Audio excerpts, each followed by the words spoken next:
Hey guys, tonight we step into the shimmering heat of Ethiopia's 12th century highlands, where the mountains scrape the edge of the sky and the silence hums with stories. You're not a tourist here. You're a noble, a someone. Your sandals are soft leather, your tunic finely dyed, and most importantly, your hair is a walking resume. Every twist, curl, or coil on your head tells the world who you are, what you've done, and whether you're important enough to be bowed to or ignored. You walk through Lalabella's stone-hewn churches, past incense drifting from open doors, and every set of eyes follows you, but not for your clothes, for your head. The sun glints off a lacquer braid looped 3 times behind your ear, a silent signal you're from a family that claims descent from King Caleb himself. So, before you get comfortable, take a moment to like the video and subscribe, but only if you genuinely enjoy what I do here. And hey, let me know in the comments, where are you listening from tonight and what time is it? Now, dim the lights, maybe turn on a fan for that soft background and let's ease into tonight's journey together. You step into a noble woman's courtyard, shaded with woven reed mats and tall fig trees. A silver mirror, imported from Cairo, probably rests on a cloth-draped stool. It's cloudy and warped, but no matter. She knows the pattern of her hair by heart. You notice something as she leans in. Her reflection isn't just for vanity. It's for memory, for rank, for ritual. Historians still argue whether mirrors in Ethiopia at the time were true luxury imports or crafted locally from volcanic glass. Either way, you wouldn't dare critique the blur. This mirror has seen marriages sealed and alliances broken over the tilt of a braid. Behind the noble woman, a servant girl oils her hands and begins to part the thick, black hair into sections. Not straight lines, curves, spirals, divisions shaped by custom and clan. The scalp shows through like river deltas. You wince involuntarily. This isn't a gentle process. But neither is politics, especially not here. You've heard it said, in the courts of the Zagwe dynasty, hair was the soft weapon. Swords glinted in sunlight, but hairstyles whispered allegiance. One misplaced coil, and you might be mistaken for someone from the wrong village, the wrong bloodline. A disaster, socially and maybe even mortally. There's a story, probably apocryphal, but deliciously creepy, about a nobleman who showed up to court wearing a braid pattern that mirrored the king's. He claimed coincidence. He was never seen again. His scalp, though, was rumored to have been used in a cautionary tale involving hot ash and a lot of hushed laughter. One mainstream fact, hair in this era wasn't just styled, it was preserved. Nobles slept sitting upright on carved neck cradles, heads floating above fabric, just so a day's work wouldn't collapse overnight. No pressure, right? And the tools. Oh, the tools. Combs carved from ivory or bone, narrow-toothed, like centipedes. Pins made of copper, polished smooth. Wooden scalp scratchers that doubled as conversation starters. And of course, the ever-present beeswax, a hold so strong even the wind at 10,000 feet couldn't frizz it. You notice the noble woman flinching as the servant girl tightens the final twist. Not from pain, but from the gravity of it. This pattern, this very one, hasn't been worn in 5 years. Not since her cousin's wedding. The cousin who was exiled after the land dispute over the oxen pasture. Wearing this again? It's a statement. You pretend not to notice. That's what's polite. Meanwhile, the girl finishes with final touch, brushing a hint of ochre clay across her roots. It's subtle, like eyeshadow but pre-electricity. The clay's mineral tone will deepen as it dries. Earth meeting hair, identity meeting terrain. You sit back and observe. Around you, the other noble women mill about, each hairdo more absurdly impressive than the last. Conical towers, spiral crowns. One woman appears to have a small antelope horn fashioned out of twisted braids and lacquer. You stifle a laugh. She probably stifled a kingdom. Who knows? There's a breeze. You look down at your own hands, slightly sticky from the butter someone applied to your hair earlier. It smells faintly of lavender, or what passed for lavender in this century. Maybe crushed basil and goat's milk? Historians still argue whether imported oils were actually used, or that was just later imperial revisionism. Your head is starting to feel heavy from style. You lean against a tree. You look at the sky. You wonder, briefly, if anyone in the future will know your name, not from a scroll or a tomb, but from the echo of your hairstyle, passed down like a whispered secret from scalp to scalp. Because here, in this courtyard beneath the fig tree, history is not just written in books. It's braided. You blink slowly, your head still heavy from the coils and clay, and the sky has shifted slightly, light diffused behind passing clouds. Somewhere in the distance, the rhythm of a priest's sistrum jangles softly. But here, in the shade, all you even hear is a slick pull of hair through oil fingers. You're watching another noble woman now, this one older, her features stern, her robes edged with gold thread. She doesn't talk much, but her hair says enough for 5 people. Her braids are thick, tightly woven to the scalp, looping back and repeating crescents like waves on Lake Tana. The style is called guba, and it's worn only by women who've made a pilgrimage to 3 holy monasteries. Each braid symbolizes a station of prayer. You don't ask which ones. You wouldn't dare. In 12th century Ethiopia, hair's theology, religious symbolism runs like roots beneath the surface of every style. Cross-shaped partings, tiers of braids mimicking the steps of the Ark of the Covenant. And sometimes, sacred geometry is drawn directly onto the scalp in chalk before braiding even begins. The head becomes a miniature altar, except you're offering patience, not incense. One mainstream fact. Ethiopia was already one of the oldest Christian kingdoms in the world by the 12th century, with Orthodox traditions that fused seamlessly with pre-Christian customs. It wasn't unusual for a noble woman to incorporate symbols from both worlds into her look. A Marian motif beside a lion talisman? Not contradictory, just comprehensive. You kneel beside her, curious about the substance being kneaded into her scalp. It's dark, a little gritty, and smells like something between roasted barley and pine resin. The stylist explains, half smiling. It's a mix of powdered incense, ground lentils, and, wait for it, ashes from a burned psalter. You flinch. Surely not? But yes, the ashes of a prayer book gone moldy, repurposed for holy hair. Historians still debate whether this practice was common or ceremonial or even real, but the idea has survived in oral tales passed from stylist to apprentice for centuries. As the braids form, the noble woman closes her eyes and hums softly. You recognize the tune. It's part of the ancient Zema, a liturgical chant passed down not through notation, but through hair-anchored memory. You've heard of this. Young girls learning music by timing the patterns of their braids to certain chants. One twist for each line. Hair as metronome. Hair as hymn book. It's oddly beautiful. You reach up to feel your own head again. Still solid. Still upright. But it's suddenly clear this isn't styling. This is devotion. You look around. The courtyard feels like a temple now. Women with eyes closed. Stylists whispering prayers between sections. A fire smolders nearby with bundles of lemongrass and fenugreek tossed in for scent. The smoke curls into spirals that echo the braids themselves. Suddenly, a girl stumbles in from the outer walkway. Young, flushed, and clearly not ready. Her head is bare, utterly bare. A few women gasp softly. One covers her mouth.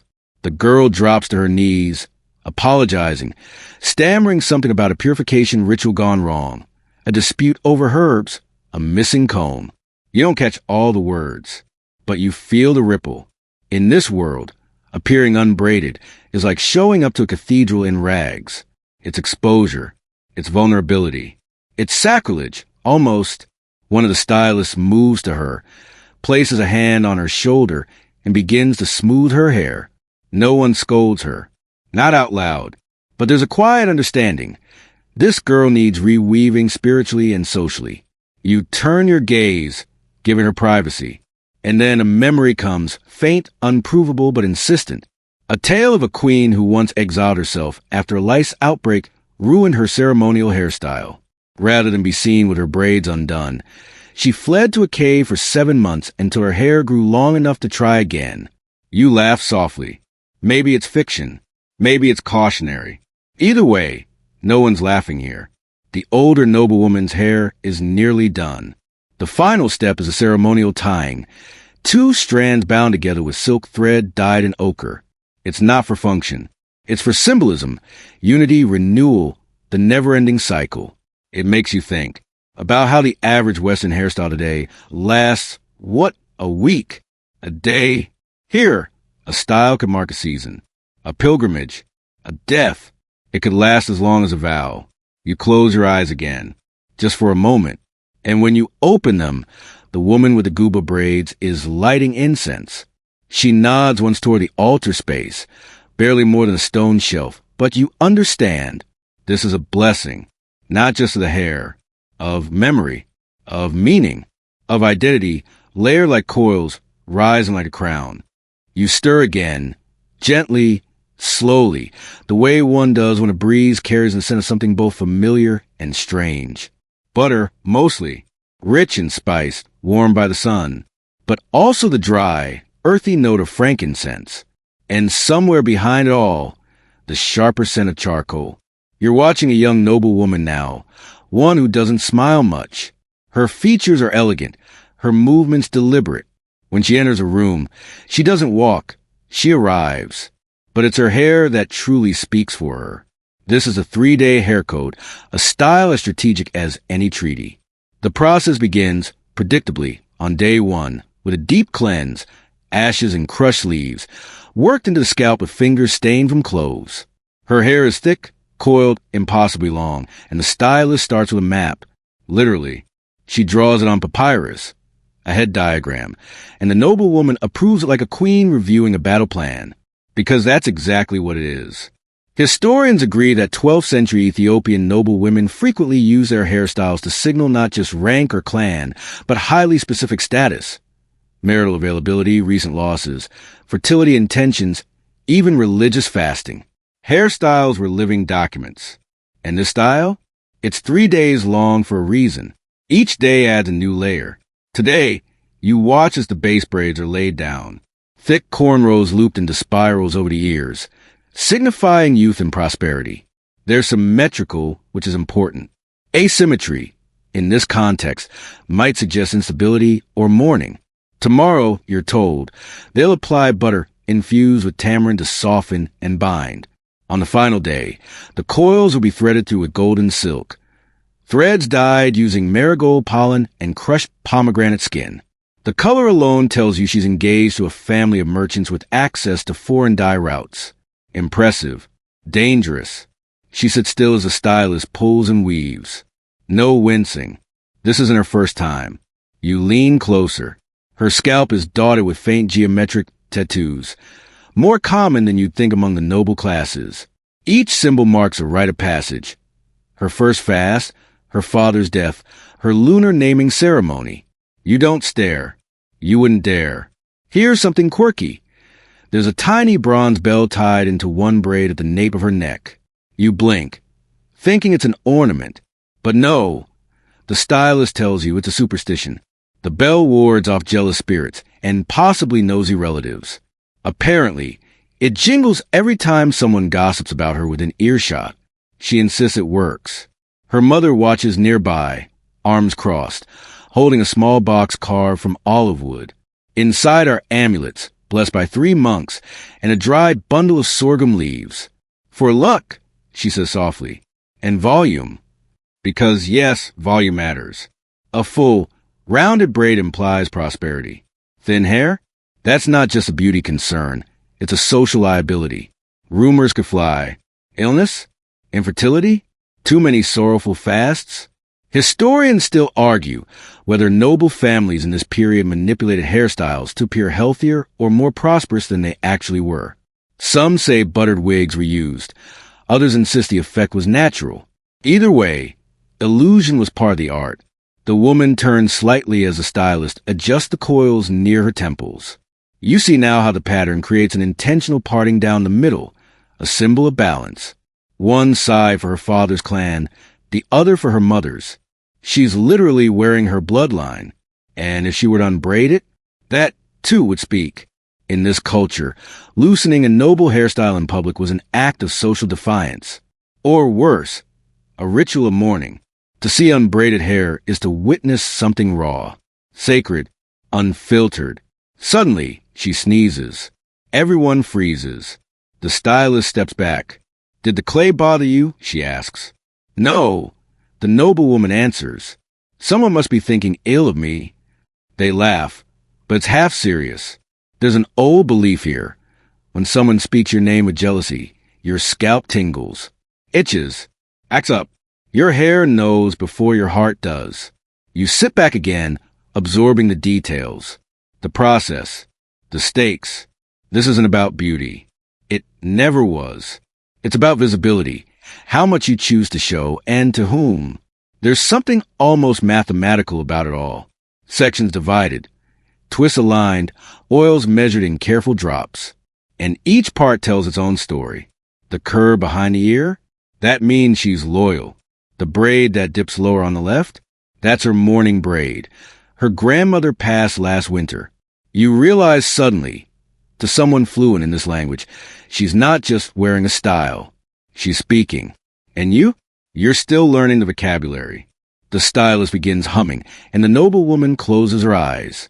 The sun shifts. Somewhere in the distance, a rooster calls.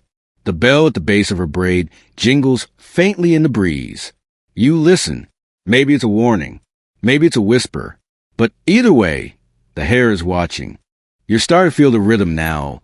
The way time slows when strands are being smoothed, twisted, and sealed. Everything moves in cycles here. The sun's arc, the prayers before dawn, and the spiral patterns forming on a noblewoman's crown, one patient twist at a time. Today's subject sits beneath a woven awning, the kind that casts delicate shadows, like lace across her lap. Her braider, a middle-aged man with fingers like bird claws, works with eerie precision. His tools are arranged like a surgeon's. Copper pins, bone combs, and a bowl filled with something thick and gray. You squint at it. Clay, not for pottery. For hairstyling. In 12th century Ethiopia, hair wasn't just arranged. It was sculpted. You've heard this before, but watching it happen? Different story. The clay mixture is made from river mud, butter, and powdered charcoal. Thick enough to hold, soft enough to shape. And shape it he does. The hairstyle begins as a crown, an actual circle molded around the head like a laurel. Then come the flourishes. Tiny cones at each temple, coils that spring outward like sun rays. The style mimics the Solomonic cross, only less symmetrical and more expressive. Its divine geometry meets freehand artistry. You ask how long it lasts. He shrugs. Depends how still she sleeps. One mainstream fact. Many noble women in this era trained themselves to sleep on wooden neck cradles, small Y-shaped blocks that elevate the skull, preserving hairstyles for up to a week. Not comfortable, but very efficient. The clay continues to set, and the smell starts to shift.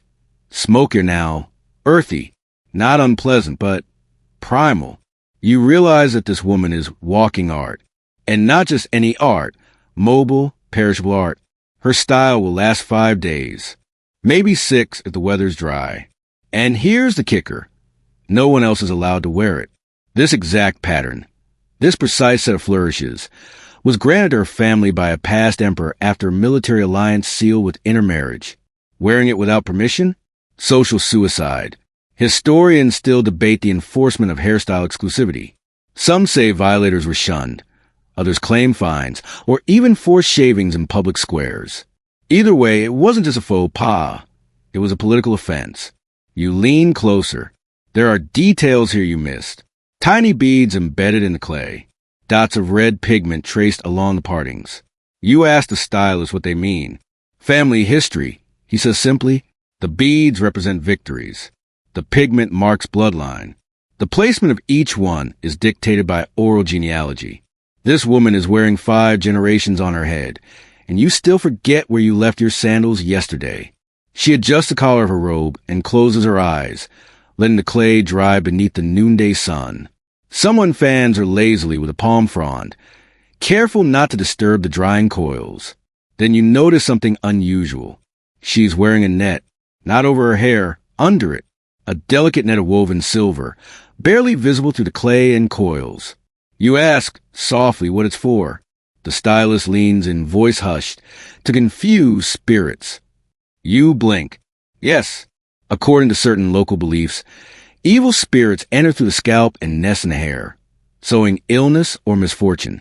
The net prevents them from attaching, or at least slows them down long enough for you to catch on. Quirky? Maybe, but also clever, protective, thoughtful in its own way. It reminds you of an old story about a nobleman who refused to marry a woman with unnetted hair, fearing she'd been cursed by a wandering spirit during a pilgrimage. Whether he was wise or just rude is still debated. Meanwhile, a young boy runs by, laughing, carrying a tray of carved combs. He trips, the combs scatter. Everyone gasps, except the woman with the clay crown. She doesn't even blink. Her style is intact, her expression unreadable. And you get the sense that even if the ground opened up and swallowed half the village, her hair would remain pristine. The stylist finishes with a final press of his thumb against her forehead, just above the hairline. He draws a symbol in charcoal, a spiral inside a circle. You ask what it means. Continuity, he says. She's the only daughter. Her mother passed last month. Ah, you feel it now, the weight of the style. Not just a look, a statement, a eulogy, a promise. You glance up at the sky, then back at her. The clay glistens slightly in the heat, but holds its shape. Strong, imposing, gorgeous, like armor. Because here, in this mountain court, hair isn't just about beauty. It's protection. It's history. It's identity, molded in butter and ash. And it will be remembered, even when names are forgotten. You're still thinking about that clay crown as you walk the monastery path, your own scalp feeling tighter now, itchy with a memory of ancient oils and unwritten rules. But this next place, it changes everything. Because monks have hair secrets, too. You reach the stone entrance of an old monastic compound. Walls covered in ivy, wooden crosses carved into the archway, and silence so deep it seems to press on your skin. You step inside, expecting shaved heads and uniform austerity. And yes, you see those bald crowns, simple robes, the faint scent of incense. But then you notice something odd. A novice walks past you with thick, dark braid tucked beneath his hood. You blink. Then another, this one older, with streaks of silver in his tightly coiled hair, woven into a crown-like pattern beneath a linen veil. His eyes meet yours for a moment, and he raises a single brow as if to say, yes, we have style too. In 12th century Ethiopian monasteries, the rules about hair are complicated. Monastic codes often required humility, simplicity, and covering of the body, including the head. But hair itself? That was more flexible than you'd think.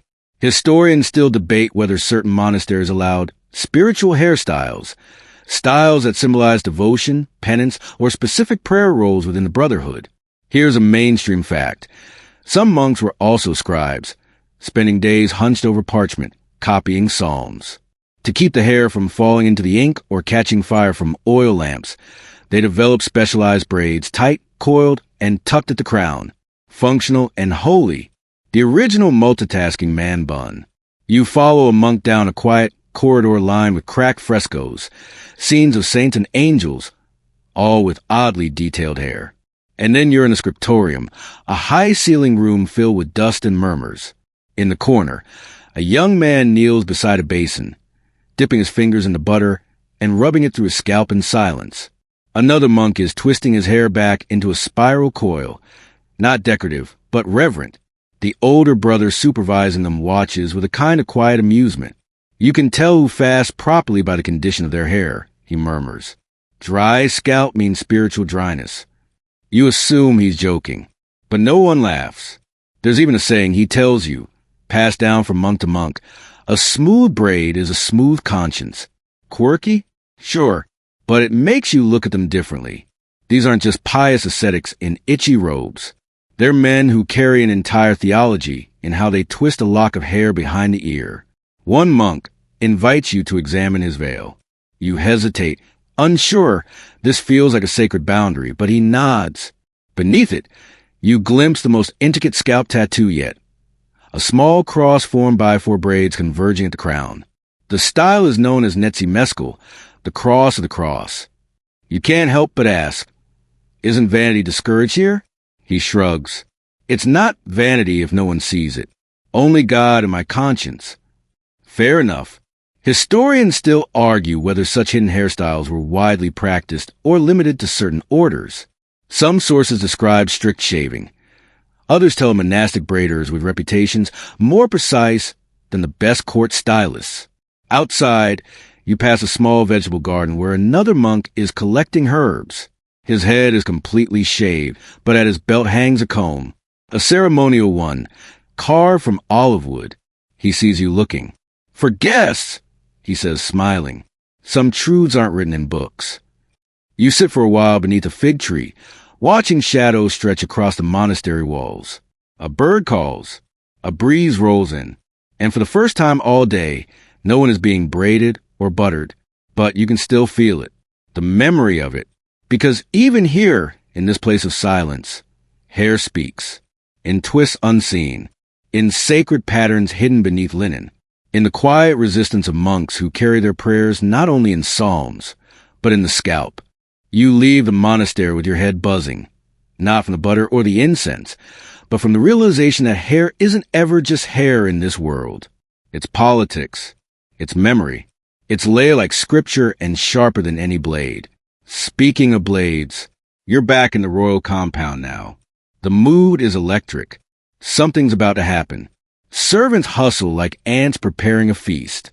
Courtiers pretend not to gossip as they swirl wine in little goblets. And in the center of it all, a barber. Not just any barber. The royal barber. His hands are steady, his expression unreadable. His blades gleam in the sun, laid out beside a silver bowl filled with warm water and lemon leaves. You inch closer, and someone whispers, "Coronation." Ah, that explains the tension. The prince, soon to be emperor, sits bareheaded beneath a silk canopy. He's young, composed. His hair, for now, hangs loose in thick spirals down his shoulders. But not for long. Today, he will be shaved. Not completely bald, no. That would dishonor his lineage. Instead, the barber will etch a sacred path, 3 lines down the back of the head, forming the mark of authority. A style worn only by those anointed by the church and recognized by the court. You watch as the barber steps forward. No fanfare, just soft murmurs from the priest and a nod from the high steward. The first stroke of the blade is met with a collective inhale. It's strange, this moment. So quiet, yet so loud with meaning. Because every cut changes something. Not just hair, but hierarchy. One mainstream fact. Ethiopian coronation ceremonies in the 12th century often blended Christian rituals with ancient tribal customs, and hair featured prominently. Shaving, styling, or oiling the new monarch's head wasn't just practical. It was symbolic. It marked rebirth. And that's exactly what this is. The prince isn't just getting a haircut. He's being transformed. The second stroke removes a lock of hair from behind the left ear. It falls silently into the bowl. A servant collects it immediately, wraps it in muslin, and stores it in a small chest. That hair will be buried, yes, buried, in a monastery vault. Insurance of a sort. Why? Well, historians still argue. Some say it's tradition. Others believe it's protection. That storing the ruler's hair prevents enemies from using it in curses or spells. Because, as you've likely gathered by now, nothing involving hair is ever casual here. The third and final cut is the boldest, straight through the crown. A clean line, bordered by 2 smaller braids left untouched on purpose. They symbolize dual authority, one spiritual, one earthly. The crowd murmurs again. The prince, no, emperor now, rises. His scalp shines in the light, still damp from scented water. But you see it clearly. The design, the intent, the blade's truth. And you also see something else. Another man, older, standing quietly behind the canopy. His expression is tight. His hair different, styled with an older motif, an ancestral crest of a rival clan.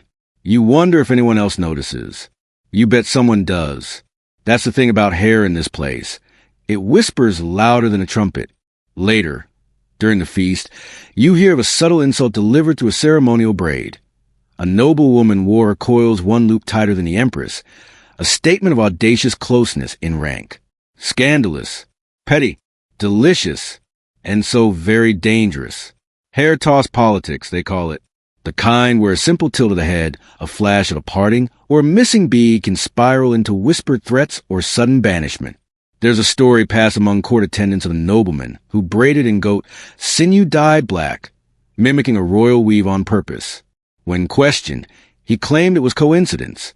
2 weeks later, he tripped on temple stairs. Twice. You see now why everyone here moves so precisely. Why the court stylists are sworn to secrecy. Why mirrors are cleaned before every event. Why some people wear veils not out of modesty but out of strategy. Because in this palace, one wrong braid can ruin a life or launch a dynasty. And every stroke of the blade, every twist of the coil, is a move in a game older than most kings. The air hangs heavy with incense and roasted lamb. The coronation feast lingers on, but you slip away into a quieter wing of the palace. The kind of place where secrets linger in shadows and gossip curls beneath the tapestries like smoke. Because tonight, you're not interested in the crown and the celebrated. You're here for the wigs.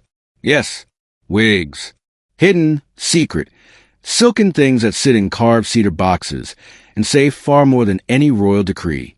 You push open a creaky door, and there, inside a dimly lit chamber, you find a young attendant unpacking a row of heads. Not real ones. Mannequin heads. Each cradles a different wig, styled in intricate braids, buns, and coils, each one labeled with a delicate gold thread tag. Peace offering, winter visit, bloodline bridge, and most cryptically, silence in the north. You glance at the attendant, who smiles softly. They don't just change their minds here, she whispers. They change their hair. In 12th century Ethiopian court culture, wigs weren't just about vanity or volume. They were tools, tactical, coded, and often designed to speak when the wearer chose not to. One mainstream fact: both men and women in high-ranking noble roles use wigs during diplomacy, mourning, or religious observances, often swapping styles midday. You lift the bloodline bridge, wig gently. It's stunning, braided rows coiled into the shape of a lion's mane, tipped with red and yellow silk. The silk shades match the clan colors of two rival families. Historians still debate whether such wigs were worn publicly or only during private negotiations. Either way, the message was clear. I'm willing to merge, but don't think I'm doing it lightly. There's a whole wig cabinet, reserved for winter use. Why? Because in the highlands, temperatures dropped sharply at night, and tightly oiled braids could crack in the cold. The solution? Protective wigs lined with goat felt. Warm, yes, but also gorgeously theatrical. You sit on a carved bench as the attendant brushes out a particularly long piece. 36 braids woven into a high, swirling crown that looks more sculpture than style. This one, she says, was worn during an apology. An apology? She nods. The wearer had insulted the empress. By accident, of course. This wig, styled in the pattern of bowed reeds, was her public act of submission. You blink. So people apologize with wigs here? Yes, wigs, and occasionally butter cakes. There's one wig tucked at the very back of the shelf, dustier, heavier, clearly not touched in years. You ask about it. The attendant hesitates, then gently unpacks it. This one's different. It's made entirely of foreign hair, lighter, thinner, woven with copper threads. Unlike the others, it has no name tag. This, she murmurs, was smuggled in. The story goes like this. A visiting noble from the east gifted it to a royal concubine. Its style mimicked the braids of desert women across the Red Sea. She wore it once, just once, and it caused a stir so loud the council had convened. Why? Because the braids formed a pattern too close to the emperor's mother's mourning hairstyle. And that hairstyle had been banned, publicly retired after her death. The concubine was banished. The wig was sealed away. Quirky? Maybe, but also deeply serious. Because here, hairstyles are tied to ritual time. Some belong to the living, others to the dead. You step back, just a bit overwhelmed. All these hairpieces, all these masks, really, because that's what wigs are here, elegant camouflage. A way to say something without the risk of saying it. Or, sometimes, a way to say everything when silence is safer. There's one last story the attendant shares as you prepare to leave. Once, A queen's favorite advisor vanished for a month. Rumors flew. Illness, treason, an affair. But when he returned, he wore a wig so exaggerated in volume, so impossibly coiled, no one dared ask a thing. Because sometimes the bigger the hair, the bigger the secret. And in this place, a well-made wig might just save your life. The next morning, you wake to soft light streaming through lattice windows, and the faint sound of a wooden comb being raked through dry grass. But it's not grass. It's hair. You're in a small back chamber of the palace now, not far from the servant quarters. The walls here are bare. The floor is packed earth. No incense. No silks. No scented butter. Just tools. Silence. And focus.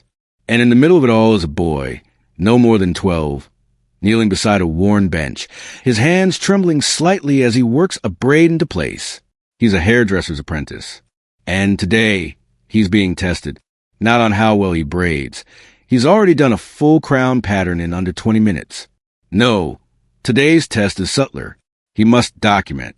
On parchment beside him sits a wax-stamped scroll, half unfurled and covered in lines, loops, and arrows. It's a code, a visual language meant to record one of the noble women's most intricate styles. You look closer. The sketch is careful, almost sacred in its symmetry. Each braid numbered, each loop labeled. This is no small task, because in this court, hairstyles are intellectual property. One mainstream fact. High-ranking stylists often kept scrolls like this, a private archive of braids, coils, and configurations reserved for specific families or ceremonies. Think of it like fashion blueprints, except far more secretive. The boy dips a sharpened reed into ink, hesitates, then draws a delicate spiral, meant to mark a hidden twist beneath a crown braid. He pauses again, brow furrowed. His mentor, a woman with steely eyes and oiled fingertips, watches in silence. If he gets it wrong, just one braid misplaced, the entire record becomes useless. And in this palace, that's a big deal. Historians still argue whether these hairstyle records were ever shared between courts or kept under lock and seal. What's clear is that they were serious business. Losing one might mean war, or at the very least, a week's worth of snide looks at court. You ask the mentor how many styles she has committed to memory. She glances at you, expression unreadable. 67, she says, and 11 I'll never draw. You raise an eyebrow. She continues, eyes back on the boy. Some styles are made for forgetting, for grief, for revenge. You braid them once, and then you bury them. You think back to the girl with the mourning braid, the concubine with the forbidden wig, the prince's coronation cuts. It all makes sense now. Hair isn't just archived, it's curated. Carefully, selectively, sometimes never again, the boy finishes his drawing. His hand is shaking, but the pattern looks right.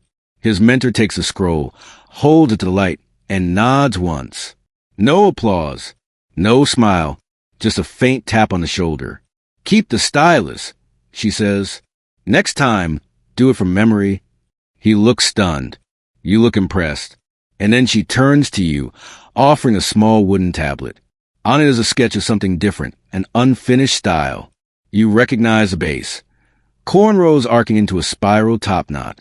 But there's something odd. 2 open spaces. You ask what they're for. Undecided, she says. The noble woman hasn't chosen yet. Those 2 braids will speak for her mood. Wait, her mood? She nods. If she's pleased, we braid them forward, toward the brow. If not, we hide them under crown. You blink. So her emotions get a hairstyle clause? Exactly. And sometimes, she adds, a woman will intentionally leave braids unstyled until the last minute. A strategy. A surprise. A threat, even. You laugh, but it's true. Because here, even incompletion is communication. Before you leave, the mentor reaches into a card box and lifts something extraordinary. It's a stylus, not made of reed or bone like the others, but ivory, worn, smooth, ancient-looking. This, she says, belonged to a scribe who became a stylist. He was blinded in a fire, but he still drew patterns by feel alone. You feel your throat tighten. There's a silence between you, full of respect and unspoken memory. Because sometimes the hands remember what the eyes forget. You step back into the sun, the tablet still in your hands. And for the first time, you realize the servant stylus is as mighty as a general's spear. And in this palace, the truest record of power is worn on the head. You wander the palace gardens now, past tangled bougainvillea and papyrus reeds swaying like dancers. The scent of something strange draws you closer to a shaded pavilion, sweet, musky, and unmistakably goaty. It's hair again. Of course it is. But this time, it isn't just political or ceremonial. It's magical. Because tonight's story is about curls, curses, and court intrigue. And it begins with the Countess of Waga. She was famous, not for her beauty, though she was beautiful, or her lineage, though she could trace it back to Aksumite kings. No, she was famous because everyone who crossed her seemed to fall mysteriously ill. A headache here, a rash there. One nobleman even forgot how to speak for 2 weeks after mocking her hairstyle at a feast. Coincidence? Well, the palace didn't think so. One mainstream fact. Ethiopia has a long tradition of protective talismans and hair-based amulets. In the 12th century, it wasn't uncommon for noble women to incorporate charms into their braids, tiny bundles of herbs, bones, or parchment inscribed with prayers and hexes. The countess? She took it a step further. She reportedly had a secret braid, a thin, tight coil behind her left ear, into which she tied a hair curse. Goat hair, to be exact, burned slightly at the ends and steeped in wine. According to whispers in the palace, that braid held her enemies' names, knotted with fine threads of ochre. You're skeptical, until you see the stylists gather in the pavilion now.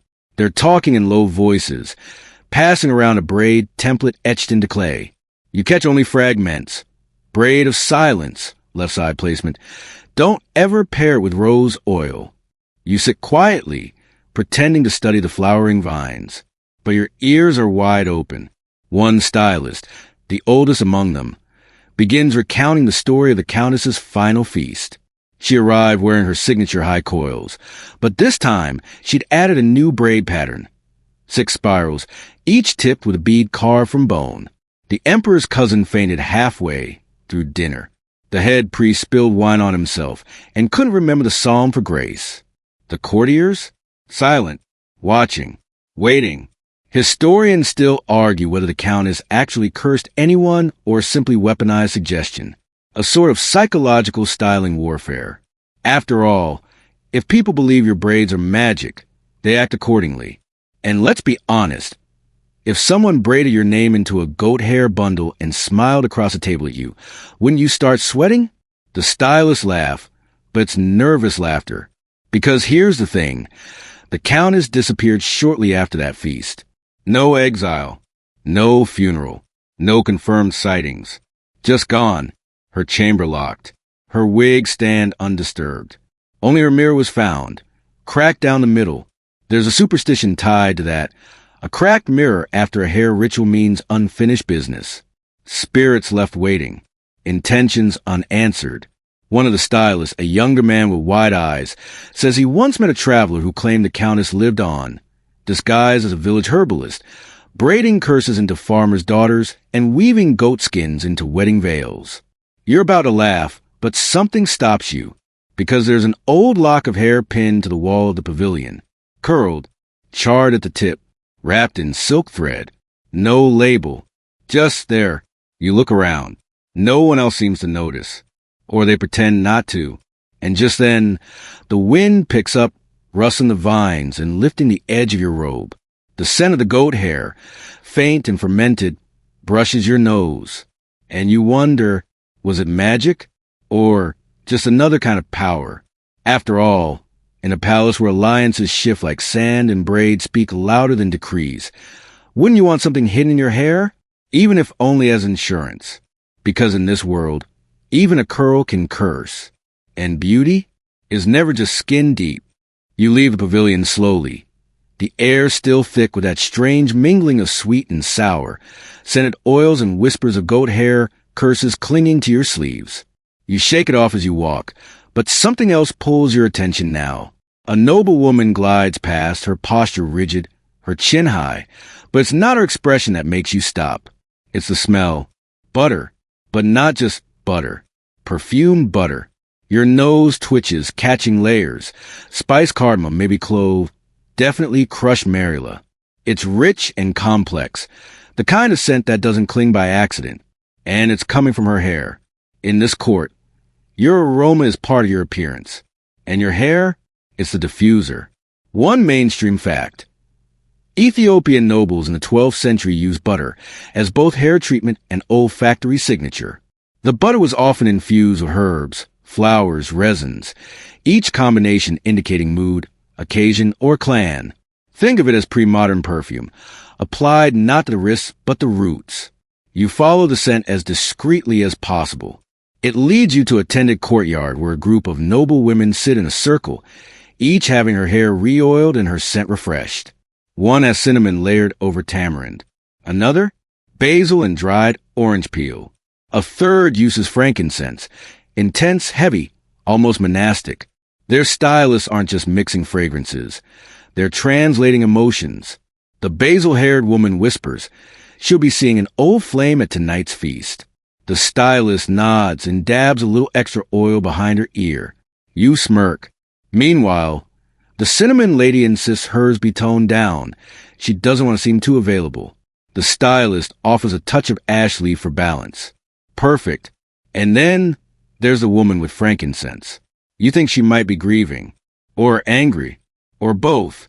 You catch a glimpse of her eyes, sharp and wet, and something clicks. Historians still debate how personal these scent profiles were. Some say each noble had a signature blend passed down through generations. Others suggest it was more improvisational, emotions bottled in real time. Either way, you're beginning to understand. Status here smells like something. The oils are stored in small clay jars, each sealed with beeswax and marked with tiny symbols. A comb, a moon, a spear. You watch one stylist unseal a jar with a sun carved on top. She explains it's meant for new beginnings, popular at weddings and funerals. Here's something quirky. One woman swears by adding a drop of sour milk to her butter, says it deepens the scent and keeps mosquitoes away. Another insists on black pepper. It wakes the scalp, she says, tapping her temple. A third has recently started importing crushed rose hips from across the sea. It's a scandal, apparently. Too foreign, too bold, too fragrant. You chuckle. Even olfactory politics are alive and well in this court. But then someone gestures to the far corner of the courtyard. There, a nobleman reclines with his head resting in his valet's lap, eyes closed, lips slightly parted. His valet is applying a warm butter blend with the slow precision of a priest anointing a relic. You approach cautiously. The valet explains, without looking up, he's preparing for a debate. A debate? He nods. He wears clove when he wants to be taken seriously. Cardamom when he wants to be underestimated. You're stunned.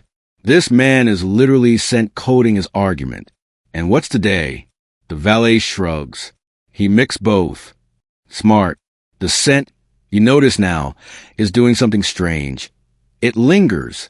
Not cloying, not heavy. Just persistent. Like a rumor. Like influence. And that's when it clicks. This isn't just fragrance. It's tactical aroma. You ask whether people ever fake a scent. Use someone else's blend to mislead, manipulate. The valet chuckles. All the time. It's the reason I label each jar with my own mark. Theft of scent is theft of identity. You sit back, half amused, half in awe. Because here, butter isn't just for shine or softness. It's a messenger, a warning, a lure. And every noble in this court is walking around with a scented strategy in their hair. Some seduce, some repel, some, like the frankincense lady, warn you to stay far, far away. And you will, because in this world, even love has a smell. And grief smells like ash and old silk. The palace begins to quiet now. Shadows lengthen, drums soften. The smell of roasted barley fades into the earth. You find yourself in a different part of the compound, led not by sound or scent, but by curiosity. You've heard the rumors about the emperor's real hair, and tonight you finally see him. He stands on a stone balcony overlooking the gardens, hands folded behind his back. You're close enough to notice the subtle shimmer of gold thread in his robe, the iron ring he wears on one thumb, the faint scar just beneath his jaw. But not his hair, because it's hidden. Always. Even now. Even in his most private quarters, the emperor wears a finely draped linen wrap around his head, tightly secured and perfectly creased. Not a single strand escapes. Historians still argue why. Some say it's religious modesty, a custom passed down from Solomon himself. Others believe it's about power, that if no one sees your hair, no one can claim you, no one can imitate you, or curse you, or read you. One mainstream fact. Ethiopian emperors of this era were often considered semi-divine, direct descendants of the Queen of Sheba and King Solomon. Their physical appearance was mythologized, and concealment of certain features, including hair, only added to the mystique. You've heard stories that he has a crown of locks braided into the shape of a lion's mane, that his scalp is tattooed with prayers, that he's bald, that his hair never grew at all. But no one knows, not even his closest advisors. They say the last person who saw his uncovered head was his wet nurse, and she died mysteriously. Of old age, probably. Probably. Tonight, you're told he will bathe. A rare ceremonial event. The preparation begins in silence. His attendants lower bowls of hot water, scented with cinnamon bark and blue lotus. Cloths are steamed. Butter is warmed. But even then, the head covering stays on. You watch as a single servant unwraps the outermost layer, slowly, reverently, like handling scripture. Beneath it is another, finer, dyed indigo with edges stitched in crimson thread. You hold your breath, but that's where it stops. The inner wrap stays. It always stays, even when his robes are removed, even when the butter is massaged into his shoulders, even when he steps into bath, chest bare, eyes closed, whispering a prayer you don't recognize. You glance at the other attendants. They don't question, don't wonder. This is how it has always been. And then you hear the story, softly spoken by one servant as he folds a towel. The emperor's hair, they say, holds a curse, not on him, but on anyone who sees it. The legend goes like this. When he was born, his mother braided a secret pattern into his infant curls, a protective sigil meant to shield him from evil spirits. But the braid was too strong, too pure, and it trapped the spirits instead, caught them inside his strands. Now, to expose his hair would be to release them. You smile. Surely that's myth. But no one here is smiling. And there's more. They say he sometimes hums in his sleep, and that the melody is not his own, that it changes depending on the lunar phase, that his dreams are shared with the royal historian, who records them word for word. Still think it's myth? The emperor steps from the bath now, steam rising around him. His attendants pat him dry with linen soaked in lavender and smoke. His head remains covered. He pauses at the mirror, looks at himself, and you wonder, does he even remember what's underneath? Or has the mystery become his truth?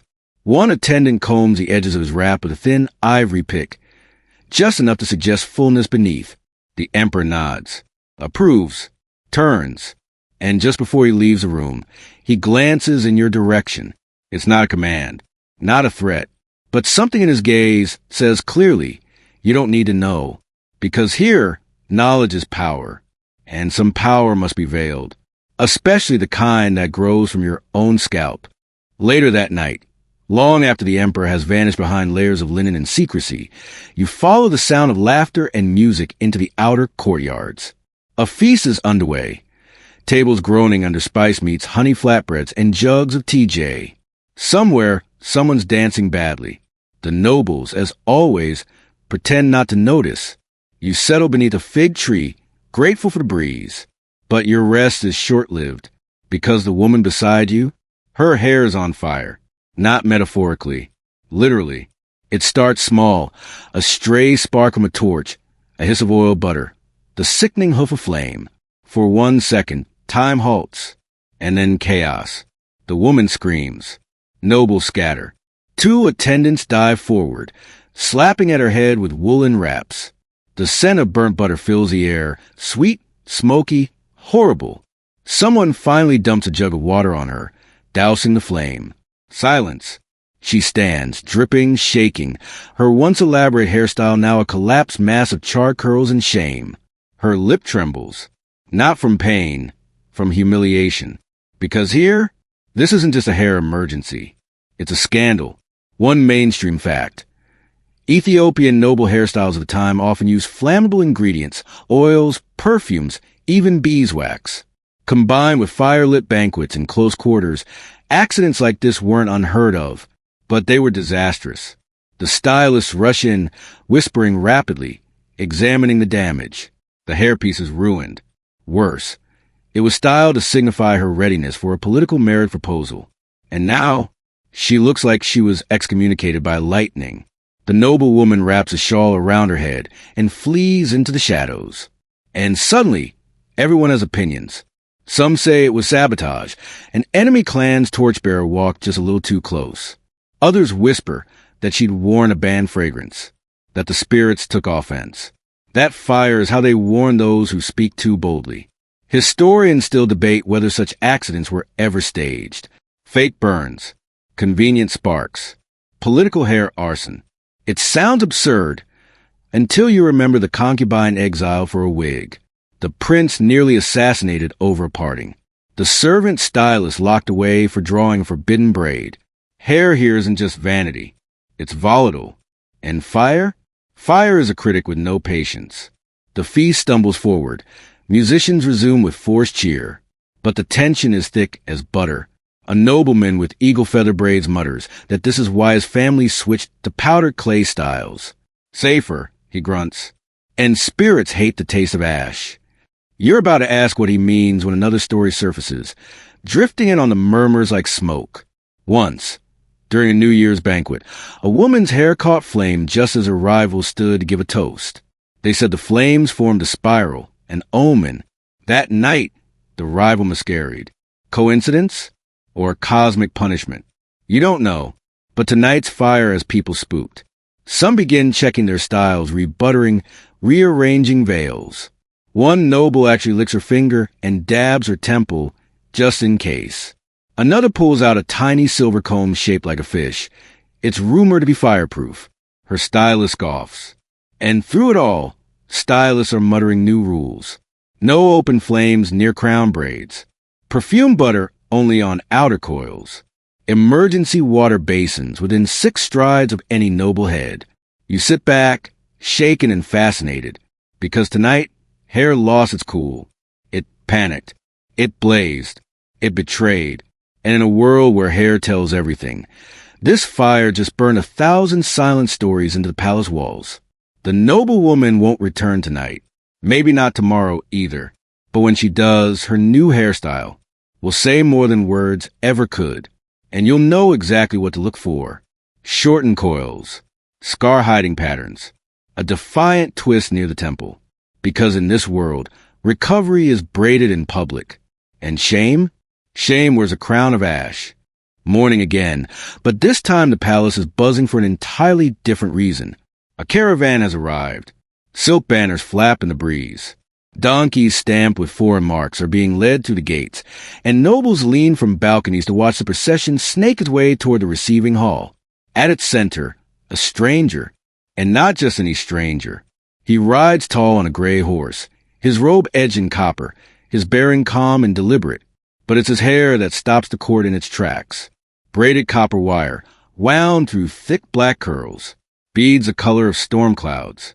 A central plate that splits his forehead like a dagger. No one here has seen anything like it. You lean in. It's hypnotic, metal and hair interwoven like armor. Functional? Maybe. Symbolic? Definitely. Whispers ripple through the courtyard.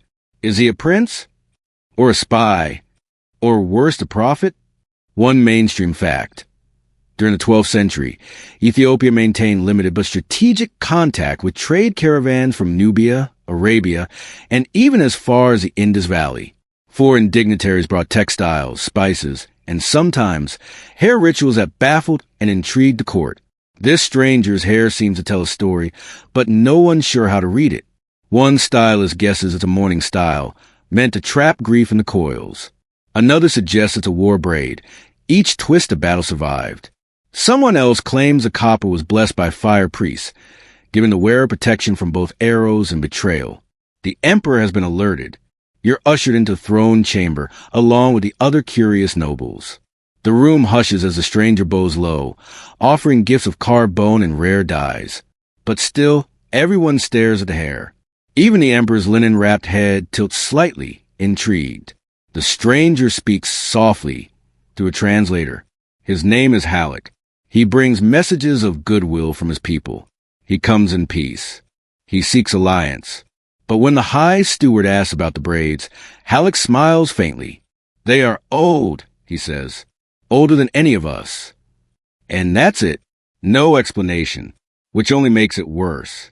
The court is aflame with speculation. Some say Halleck's braids are coded, each metal bead representing a secret treaty, a buried dagger, a whispered betrayal. Others believe they're sacred relics, not to be touched or even stared at too long. Historians still argue whether Halleck was a legitimate envoy or an elaborate hoax. Some say he was a runaway slave from a lost kingdom. Others insist he was a prophet in disguise. But you saw something else. That moment when he paused before the empress, not bowing, but tilting his head, just enough to catch the light, just enough to show her that the central braid, the dagger, wasn't pointing at her. It was pointing away. Respect, or perhaps restraint. Later, you overhear a palace servant say she saw one of Halleck's stylists sneak a note into a jar of butter in the kitchens. No one knows where it went or what it said, but that night, the empress wore a single copper bead tucked behind her ear. Subtle, chilling, and maybe even dangerous. The stranger leaves 3 days later, with fewer gifts than he arrived with, but far more attention. No one speaks to you as you watch him disappear into the hills. But you know what they're thinking, because the nobles have already begun to mimic his braids. Cautiously, selectively. A coil here, a bead there. Hair spreads fast in this world. Faster than letters, faster than treaties. And what Halleck left behind wasn't a scroll, it was a style. And that style might be a warning, or an invitation, or both. The air is brittle now. The rains haven't come. Cattle shuffle slower. Wells are lower. The palace kitchens are quiet. Too quiet. You taste dust in your teeth. And even the butter, once so abundant it ran in little gold rivers across courtiers' foreheads, has grown scarce. It's the drought. And with it comes something few expected. A shaving decree. You hear it whispered before it's announced. First in the servant halls, then to the scriptorium, then across the stylist courtyard like wildfire with no fuel to burn. The emperor has spoken. All nobles are to cease hairstyling involving butter, oil, or incense. And those who attend court must shave their heads. Completely. No exceptions. The reason given? Conservation. But everyone knows this is control. One mainstream fact. During period of extreme drought, 12th century Ethiopian rulers sometimes impose austerity measures not just economically, but symbolically. The idea was to display collective humility, less adornment, less display, less indulgence. Hair, being highly visible, made an obvious target. You're in the courtyard when the decree is read aloud. The silence that follows is dense and ugly. You can feel it stick to your skin. Stylists are stunned. One drops her comb. A noble woman clutches her braids, as if they might flee on their own. Another turns and walks out before the decree finishes, her coils swaying defiantly, perhaps for the last time. And then the razors come. Simple, brutal things. No artistry, no oil, just rusted blades and dry scraping. You sit with a line of nobles, all waiting their turn. The mood is somewhere between a funeral and a mutiny. The woman beside you mutters, "Let them cut my hair. My memory won't bleed." You want to believe her, but then you watch the first head shaved, and the next, and the next, and each time something changes, not just the hair, but the posture, the pride, the identity. Because in this world, hair isn't just self-expression. It's ancestry. It's ritual. It's armor. And without it, They look smaller. The emperor appears once during the shavings. His head still wrapped, of course. He watches, nods, says nothing, leaves. Historians still debate his motive. Some say it was about unity, shared sacrifice to summon the rains. Others argue it was fear, that a new noble faction was rising, and the emperor wanted to strip them, literally, of their symbols.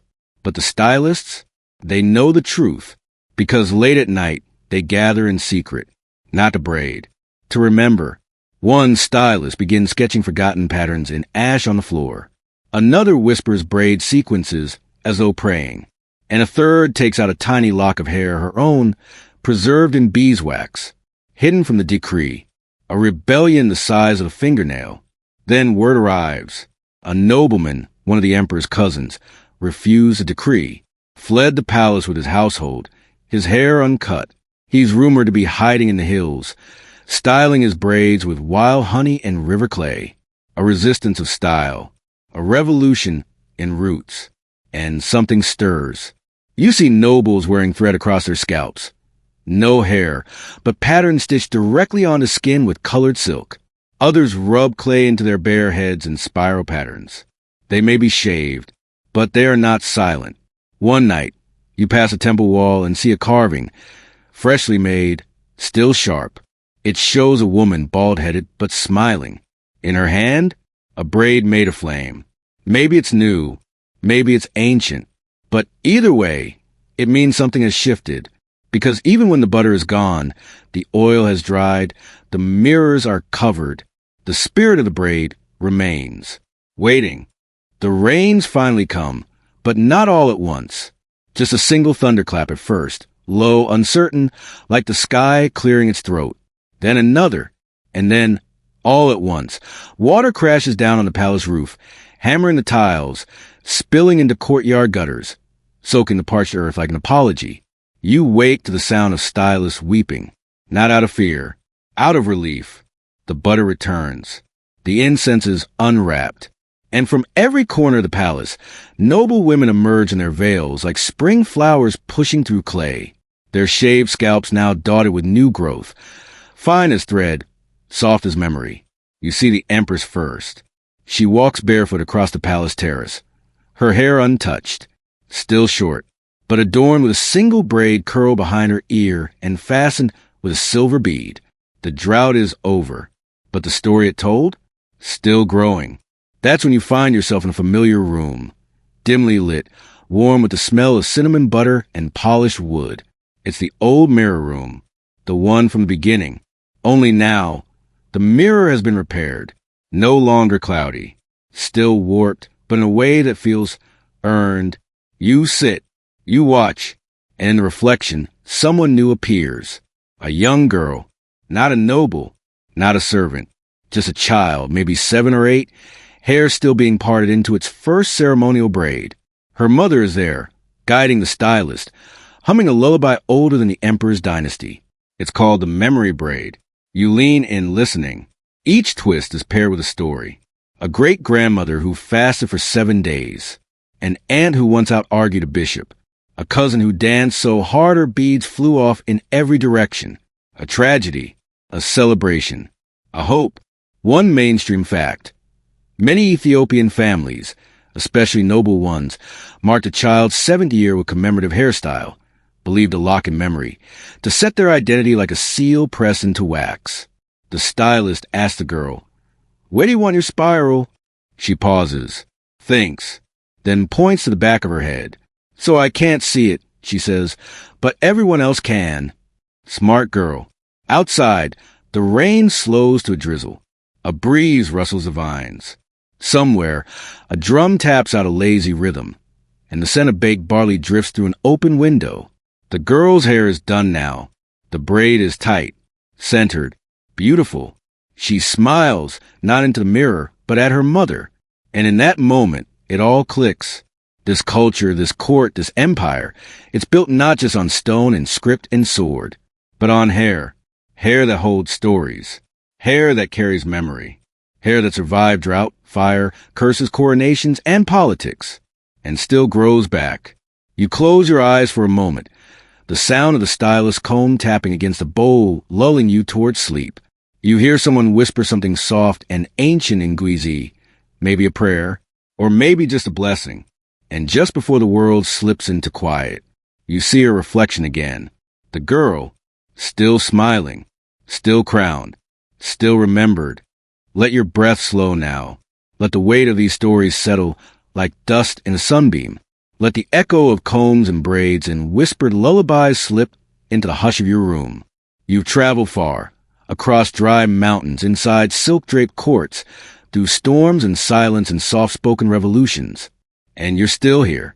You've walked beside women who wore their legacy like lacquered crowns, men who combed politics into the very roots of their hair, stylists who mapped empires not with ink, but with fingers and thread and patience. Close your eyes now, if they're not already. Picture the final braid, the one at the nape of the neck, the quiet one, the one made not for display, but for memory. That's yours, your own little spiral, tucked behind the noise, behind the headlines, behind the ceremonial drums. Let it hold what you need tonight, a moment of peace, a thread of connection, a soft, unseen strength. And as you drift, slowly, gently, know that this empire of hair, this world of whispers and weathered mirrors, will still be here when you return. Because stories like this don't vanish. They braid themselves into you and stay. Good night, dreamer. Sleep deep. You're home.